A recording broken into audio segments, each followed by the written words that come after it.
Yo, welcome back to a new video, boys. So, I wanted to upload yesterday, but we came home at 10 and I didn't want to really upload a video at that time. So instead I worked and, finished a couple things around the updates. So, in this video, let's aim for 10k. Okay, fine. Let's aim for 20k likes, and if we don't hit that, it's alright. So guys, my new goal is to hit a million subs by December 31st. I don't know how we are going to do this, but we're going to try and hit it. Also, if we don't get to that, it's completely fine. It's just an unrealistic goal. Like, it's impossible to gain 500k subs in 2 months. I don't think at this current rate we can get it, but we'll see. I don't know what the future holds. Like, honestly, I don't know what the future has in, stake for me, but let's try and get 560k subs by the end of today. I'm surprised that we got like 550k subs already. That's insane. So boys, keep on subscribing. It's really helping me out, and I'll keep giving back. I'll keep giving back once we hit new goals, etc. So also remember to grab the code down in the comments.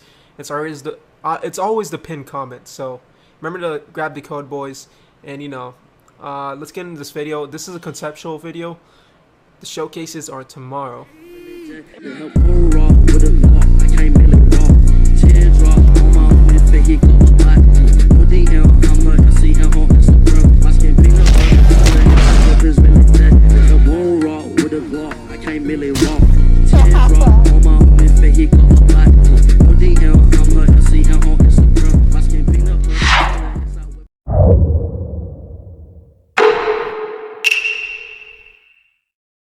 You might not know what this is, but it's kind of something for the community. I revamped the Shinobi Conquest for the story side of the game, and I went through and I made all the placements fair for every single villages where they can move to and move forward and capture certain objects.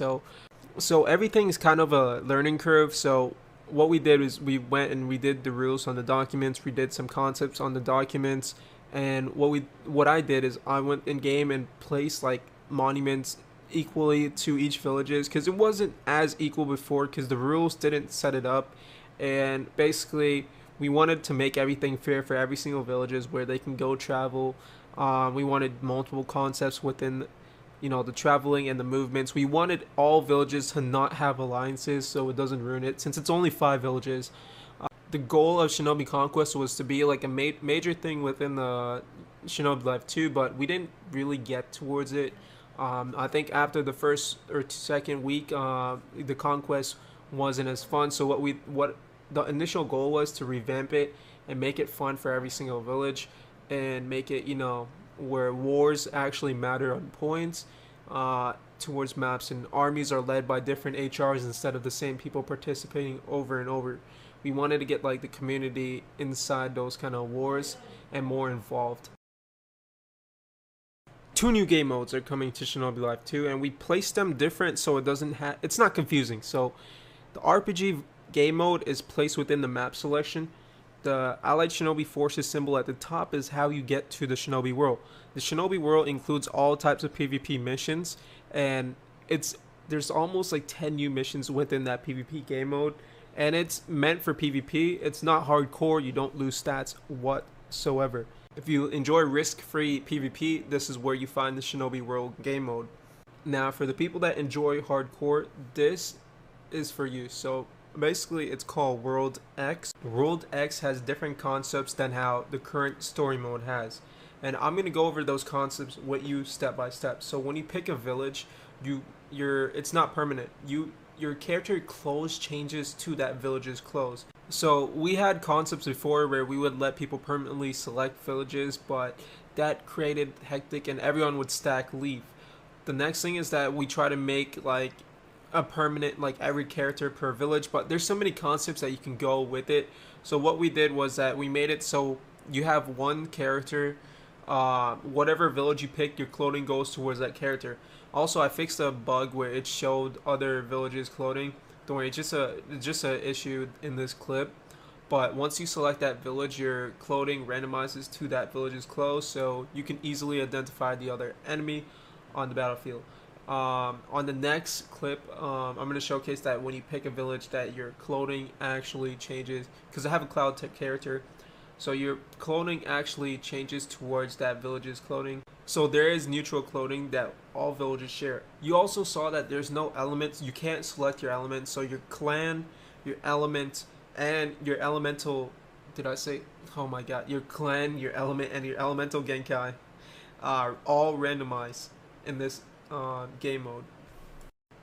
Okay, so there's a 15 to 25% wipe depending on what mission you receive, and we're gonna specify the missions, as in anything that has to do with executing another player, taking out another target, or anything that basically requires you to kill another player will give you a 25% chance of wipe. It does not give the other player a chance of wipe. It gives you a higher chance of wipe because you're going to kill that other player.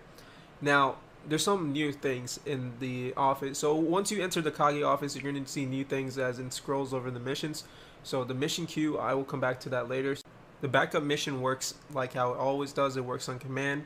And then you got the big boy missions here, which is the ones that do 25% depending if it's a hostage or execute. So the mission queue, what you have to do is you have to create a squad, and then it has a list of missions that you go for. So once the mission activates, another village needs to go to the mission queue. They have to have a squad with them, and then it will both give your squads missions to fight against. So it's not where you just get a random mission and the other person, has to, hopefully run into. So now it's mission queues. So you queue against the other player. So it's more PvP type based missions. So the hardcore mode is actually really insane when it comes to hardcore, especially with the wipe system. The random, you can just die. You don't know when it's gonna be your last life. You can be lucky and live to 50, and then you're 51 dead is your death. So you see how I created a squad. I got a mission, and now I have to run against it with whichever village I'm running against. So now, clans don't belong to certain villages. Your clan completely randomizes. I just want to specify that you don't have to join Leaf in order to get Uchiha.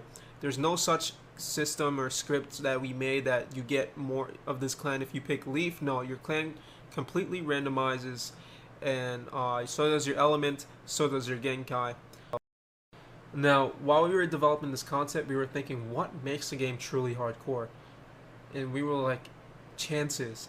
It's by chance. You never know when you're gonna die. Like, you truly never know. Everything's by chance, and that you never know when you're truly gonna die, which I find is the complete hardcore feeling of a game. So for the RPG players, you guys can experience this completely, without any risk. You guys can go play the original Shinobi role like I showed you back in the beginning of the video. And guys, thank you so much for watching the video. If you like the concepts of the hardcore, give this a big thumbs up. There's going to be spawns in this game as well. So the next video, look out for the new subjutsus, Shisui, Mangekyo, a lot of cool things, boys. So thank you so much for watching, and I'll see you guys in the next video.